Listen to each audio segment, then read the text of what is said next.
دوستو آج کی ویڈیو میں آپ کو رزق کی تنگی دور کرنے کی ایک بہت ہی طاقتور دعا بتانے لگے ہیں۔ یہ وہ دعا ہے جو نبی کریم صلی اللہ علیہ وسلم نے اپنی پیاری بیٹی حضرت فاطمہ رضی اللہ تعالی عنہ کو عطا فرمائی۔ دوستو آج کے اس مشکل ترین دور میں ہر کوئی رزق کی تنگی سے دوچار ہے۔ اگر کوئی مسلمان یہ چاہے کہ اس کو کثیر رزق عطا ہو تو اس کو دعائے جبرائیل پڑھنی چاہیے۔ یہ دعا اللہ کریم نے اپنے محبوب نبی صلی اللہ علیہ وسلم کو حضرت جبرائیل کے ذریعہ سے سکھائی تھی، اور سب سے پہلے سرکار دو جہاں صلی اللہ علیہ وسلم نے اپنی لاڈلی بیٹی حضرت فاطمہ رضی اللہ تعالی عنہ کو عطا کی تھی۔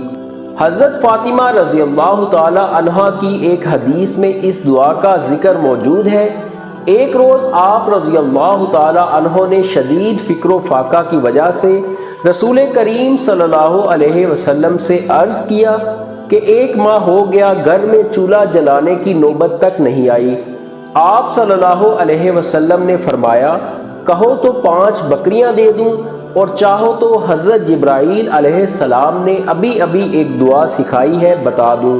یہ دعا پڑھو، یا اول الاولین یا آخر الآخرین ذل قوت المتین و یا راحم المساکین و یا ارحم الراحمین۔ دوستو آپ بھی اس دعا کو کثرت سے پڑھنے کا معمول بنا لیں، انشاءاللہ کبھی رزق کی تنگی کا سامنا نہیں کرنا پڑے گا۔ دوستو ویڈیو پسند آئے تو لائک کر دیجئے گا۔ ایسی ہی ویڈیوز روزانہ دیکھنے کے لیے ہمارے چینل کو بھی سبسکرائب کر دیجئے گا۔ خدا حافظ۔